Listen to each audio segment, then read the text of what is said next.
was, I mean, maybe hard to narrow down, but who was one of your most interesting subjects? I got stories on stories on stories Yeah, on stories about, there's 3 most important pictures I've ever taken. Okay. Thom Yorke from Radiohead, Okay. Pharrell Williams, and Colin Firth. And it's like, so they're kind of chronological. I mean, the first celebrity that I ever photographed, is it all right if I lean and get close to each other? You don't mind? Okay, cool. I feel like you might know some of these stories, but the first celebrity that I ever shot was like 1995, was Ashley McIsaac. Remember? Like he was a fiddle player? Yeah. I mean, people who are like older will remember Ashley McIsaac. Yeah.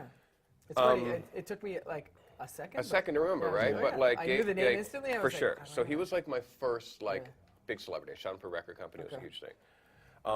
I started shooting jazz stars. So I've shot Tony Bennett, Oscar Peterson, Roy Hargrove, like Stanley Turrentine, like all these incredible jazz stars. So I was working for record companies when I first started shooting jazz. But that's the portfolio that kind of got me into shooting for the Globe and Mail. And one day I'm dropping off an assignment, and the art director just picks up a piece of paper. I mean, this is the day of faxes and stuff like that. And she's like, do you want to shoot Radiohead? I was like, yes, I do. Yes, I do. Like they had done Pablo Honey, and with their first record, there was like, they'd done 2 records. One has Creep on it, and it was to promote OK Computer. So they came to Toronto, and all of them were sick except for Thom Yorke. Thom Yorke was kind of sick as well, so he was the only one who was doing press. So I went to meet the writer. We were at the Sheraton Centre Hotel in Toronto, and it was like, okay, you're going to go shoot Radiohead. So I'm thinking, like, I have this picture planned where I'm going to shoot all of them, like, on the bed, like, lying on the bed, like, there's 5 members on the band, and, like, shoot them above. Like, I had a whole plan. I get there, and it's just Thom Yorke. Yeah. And he's, like, sitting cross-legged, and he's, like, drinking tea, and he's, like, this guy was, like, so profound. And I was just, like, listening to this interview. I mean, this is 20 years ago. Yeah. Like, I was 27, so I was 47 now. So after the interview, it was my time to take his picture.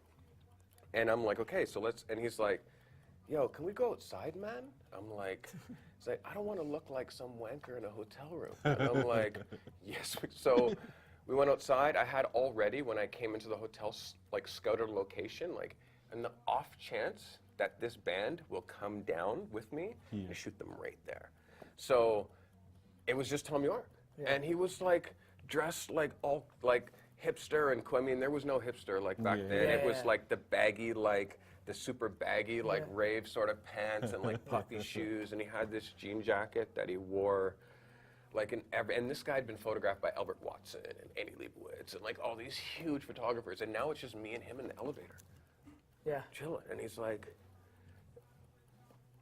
and I'm just like, you know, you just feel like, whoa, from someone. I was just like. And then once it was time for me to make his blah, blah, blah, right here, and he looked and he's like, cool spot. And I'm like, blah, blah, blah. And I'm shooting Hasselblad.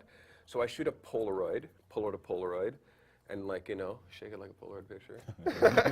Peel the Polaroid, and it's like, whoa. And I show him, and he's like, that's dope. Can I keep that? Yes, you can keep my Polaroid. So he puts my Polaroid in his pocket, and I proceed to like shoot. Back then I shot film. I shot 24 frames of Thom Yorke. And did I know that that was going to be the first most important session of my entire career? Because understand, they won 5 Grammys for OK Computer. And it was like before, it's like shooting Bono before Joshua Tree. It's like shooting Kanye before College Dropout. And it's like, this was the beginning of like this whole, so anyways, and he kept my Polaroid. So it went out, it went in the Globe and Mail, it was the front page of the art section. Awesome. I have Thom Yorke in my book. So for like it'd be like, people would open my portfolio and be like, are you kidding me? I'd be like, so from there, like I wrote for like a minute, like on like the fact that like I had like all these jazz stars, but now I'm starting to get into contemporary pop like now, like huge stars. And like So that Radiohead's was really my first right one. place, right That time. was like the first one. Yeah. Funny enough, a year later, I'm on Queen Street. They're touring for OK Computer. I'm hanging out with my boy. Someone like taps me on the shoulder. I turn and it's Thom Yorke. And he's like, "Are you that dread that took my picture?" Yes, I am, bro. What? Like, and do you know where this record store Rotate This is? Yes, I do. I can take you there. Hey. Woo! He sounds so dead. Yo. Hey. Great story. You're like, And we're Well, I interrupted. didn't want to cut him off. No, like, let's I do know. it. Let's do it. Forget it. The stories just get better with alcohol, I'm imagining. Happy birthday. Okay. Take me to this record store. I take him to this record store. During the time, he's like, "Hey, do I ever get to see that picture?" Absolutely. He's like, "I'm checked in at the Park Hyatt Hotel under James Bond."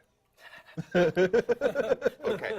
So I'm like, call my friend. My friend Chico worked for a record company. So I'm like, "JP, my God, like Thom Yorke, blah, blah, blah." He's like, "So go up, get the print, put the print in an envelope, sign my name, seal the envelope, like burn." Now I'm running back down to Much Music because like, or go to the hotel to like give him this print. Go to the hotel, get there. I'm like, "Hey, here for James Bond." And she's like, "James Bond checked out 5 minutes ago." And I'm like, "Oh." So now I'm like, okay, so I almost gave Thom Yorke this picture. Yeah. Didn't happen. So I'm like, oh. So then I call my roommate. I'm like, "Chico, my God, like, I didn't."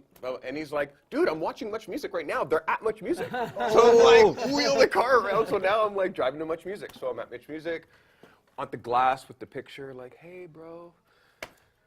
Interview's over. He still doesn't see me. He's leaving to go to his car to like go to the airport and drive away. And I'm standing at the fence with the picture, like with all the rest of the screaming girls. And at one point, there's like a lull in the sound, and I'm like, "Hey, Tom!" And he turns and he looks, and we make eye contact, and he's like, "Let that drug out through." Crowd parts, gates open, and I walk through, and I pass this guy this print, and I'm like, "Here." He's like, "Yeah, man, mate, thanks for doing that." And he gets in the car, the gates open, he drives away. And I can see him, like, I'm watching the car drive into the distance, and he's like, Ripping it and, you open. know? And then I see him, and he turns back, and he looks, and he's like, "Fucking hey, mate!" Like this, as like he drives away, and that was like 2007. I mean, 1997.